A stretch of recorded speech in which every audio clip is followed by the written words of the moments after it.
안녕하세요. 동작구 수방사 모집 공고문을 바탕으로 누구는 당첨이 되고 누구는 안 되는지 살펴보려 합니다. 그리고 마지막에는 동작구 수방사의 분양가와 자격 조건에 대한 저희 생각을 첨언합니다. 청약 제도에 대한 기본적인 이해가 있으신 분이라면 아는 내용을 상기하며 따라와 주시면 될 것 같고, 잘 모르시는 분이라면 공고문과 비교해가며 꼼꼼히 살펴보시는 게 좋겠습니다. 지금부터 하는 설명은 모두 일반 공급에 관한 내용입니다. 일반 공급을 신청하려면 무주택 구성원이어야 하고, 월 평균 소득은 100% 이하, 부동산과 자동차도 각각의 기준 이하로 소유하고 있어야 합니다. 크게 주택, 소득, 자산으로 조건을 나눠볼 수 있겠네요. 수방사는 일반 공급으로 총 79세대를 분양합니다. 일반 공급은 둘로 나뉘어요. 우선 공급과 잔여 공급입니다. 80%를 우선 공급하고 20%를 잔여 공급해요. 우리는 우선 공급부터 들여다봅시다. 우선 공급은 입주자 저축에 가입하여 1년이 지난 자로 매월 약정 납입일에 월 납입금 12회 이상 납입한 자를 말합니다. 1순위라고도 하고요. 이 우선 공급도 둘로 나뉩니다. 서울 거주자에게 100%를 우선 공급하고 나머지 분이 수도권 거주자에게 돌아갑니다. 수방사같이 인기 있는 지역은 수도권 거주자에게는 기회가 오지 않을 가능성이 높습니다. 그렇다면 서울 거주자 사이에서는 어떻게 당첨자를 가릴까요? 무주택 구성원으로서의 기간과 저축 총액을 따집니다.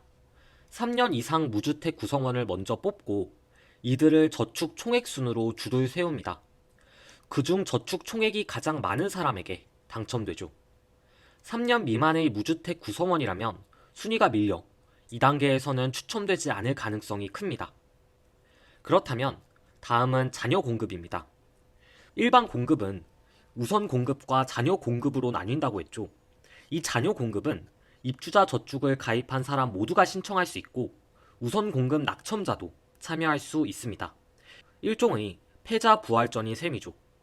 잔여 공급 역시 서울 거주자를 우선 선발합니다. 그런데 잔여 공급은 추첨으로 진행됩니다. 그러니까 통장만 있고 서울에 산다면 추첨을 통해 당첨받을 수 있습니다. 물론 확률은 극악이겠지만. 표로 간략하게 정리를 해보면 이렇습니다. 무주택 구성원으로서의 기간이 넉넉하지 않거나 저축 총액이 적다면 우리가 고려할 수 있는 선택지는 한 가지입니다. 바로 잔여 공급 추첨. 로또라는 말이 괜히 나온 게 아니죠. 많은 분들이 한번 넣어볼까 하는 지점도 이곳이 아닐까 싶습니다. 그럼 지금부터는 여러분이 궁금증을 가질 만한 몇 가지 질문에 대해서 설명드리겠습니다. 서울 사는 사람에게 우선적으로 물량이 공급되기 때문에 서울에서 얼마나 살아야 하는지 의문이 생기실 것 같아요.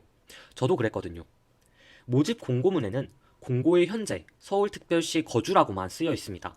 그러니까 6월 9일 기준으로 서울에 살고 있다면 이 지역 우선에서는 불리함이 없을 것 같습니다. 다음은 전매 제한과 실거주 의무입니다. 설명 전에 본 청약 날짜는 24년 9월 15일 경이고 입주 예정일은 2027년입니다. 수방사의 전매 제한은 3년, 거주 의무는 분양가에 따라 3년 또는 5년입니다. 분양 가격이 인근 지역의 80% 이상, 100% 미만인 경우에는 3년이고 분양 가격이 인근 지역의 80% 미만이면 5년입니다. 일반형이 주변 시세 대비 80%이기 때문에 본청약에 가서 정확한 분양 가격이 나와야 거주 의무 기한이 명료해질 것 같습니다. 어쨌든 거주 의무가 최소 3년이에요. 전매 제한은 본청약 당첨자 발표의 기준이지만 거주 의무의 기준일은 해당 주택의 최초 입주 가능일입니다. 그러니까 전매 제한은 27년 9월 15일까지, 실거주의 의무는 2030년까지입니다. 어차피 실거주하면 전매는 못하니까 전매 제한은 무시하시고 우리는 최소 2030년까지 전세를 못 놓은 채 이곳에서 살아야 합니다. 실거주를 위한 현금 융통과 자본 마련이 정말 중요하죠. 그럼 종합해봤을 때 이 동작구 수방사 될 사람을 우리 한번 추려볼까요? 일단 거주 조건은 무주택 구성원이어야 합니다. 필수로요. 그리고 3년 이상이라면 우선 공급도 노려볼 만합니다. 무엇보다 중요한 건 서울 거주자여야 해요. 다음은 소득 조건입니다. 월 평균 소득 100% 이하. 월 평균 소득은 도시근로자 소득을 기준으로 하는데 2023년 3인 기준 100%는 670만 8,198원입니다. 이것보다 덜 벌어야 해요. 사실상 맞벌이 가구는 조금 빡세겠죠. 자산입니다. 여기서 걸리는 분들도 은근 많을 것 같아요. 부동산이 약 2억 1천만 원입니다. 무주택자라면 많은 분들이 전세 사시겠죠. 전세는 미포함입니다. 이건 그나마 다행이네요. 자동차는 약 3,600만 원 선입니다. 그런데 앞에서 설명드린 자산이 없어야 할 자산이라면 있어야 할 자산도 있습니다. 분양가가 자그마치 8억 7천이에요. 우리 수중에 이만한 돈이 있을 리 없고 대출을 받아야겠죠? 일반형 주택 같은 경우에는 DSR 적용 안 하고 LTV 70%까지 적용해서 최대 대출 4억까지 나옵니다. 이자는 최소 2.15%. 8억 7천에서 대출 자금 4억을 빼면 우리가 순수 조달해야 할 금액이 4억 7천입니다. 뭐 신용대출을 받거나 다른 경로로 대출을 받을 수 있겠지만 이자 비용이 상당하겠죠. 계산은 해보지 않았습니다만 월 평균 소득 100% 이하인 분들이 감당하기 어려운 정도의 이자는 좋게 생각을 하셔야 합니다. 월 평균 소득 100% 이하인 사람이 재산 4억 7천이 있을 것이며 이를 대출을 통해 융통하는 게 가능할까? 라는 생각이 들었어요. 정말 입주하고 집 내놓기 전까지는 궁핍하게 살아야 하는 거 아닌가? 이거 하물며 애 키우면서 휴대폰 비용은 내면서 살 수 있을까? 야간에도 일을 해야 하나? 싶은 생각이 들 정도로 순수 융통해야 하는 자금의 규모가 매우 큽니다. 그러면 각설하고 정말 되는 사람은 누구일까요? 저는 두 부류밖에 없다고 생각해요. 서민 코스프레하는 현금 부자. 막 자동차랑 집은 없는데 집안 금고 가득히 금이랑 현금 들고 있는 그런 사람 있잖아요. 그런 사람이거나 부모 지원을 넉넉히 받는 서민 금수저가 아니면 이거 감당하기 힘들 겁니다.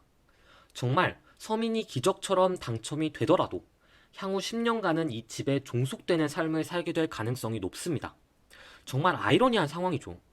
간절히 집이 필요한 사람이 아닌 자산 증식의 기회를 호시탐탐 노리는 이들에게 이 혜택이 주어지니까요. 여기서부터는 이 동작구 수방사 공공분양에 대한 저의 생각입니다. 일단 분양가가 비싼가? 비싸요 물론. 공공분양 중 최고치라고 하잖아요. 비쌉니다. 그런데 주변 입지를 생각해보면 온당한 편입니다. 레미안 트윈파크나 유원 강변 아파트 보시면 2027년 신축 아파트가 이 정도면 뭐 저는 합리적이라고 생각을 합니다. 로또 청약 하는 이유도 이 8억 7천이 시세 차익을 보기에는 무리가 없는 가격임을 반증합니다. 다만 뉴홈의 취지를 고려할 때 알맞지 않은 가격이에요. 애초에 절대적인 가격이 너무 비쌉니다.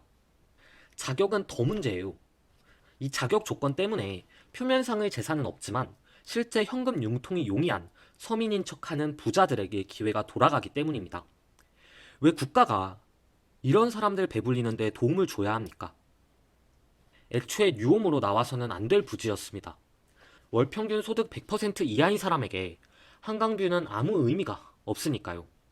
차라리 교통과 학군이 더 좋은 지역에 저렴한 가격으로 공급을 하는 것이 옳습니다. 외관을 커튼 월로 장식하고 스카이 라운지를 만든다고요? 정말 순서가 잘못돼도 한참 잘못된 것 아닙니까? 서민에게 필요한 건 근사한 한강뷰나 최고급 커뮤니티가 아닙니다. 합리적인 분양가구, 공정한 절차입니다. 그럼 이것으로 영상을 마칩니다. 시청해주셔서 감사합니다. 유익하셨다면 구독도 부탁드립니다. 감사합니다.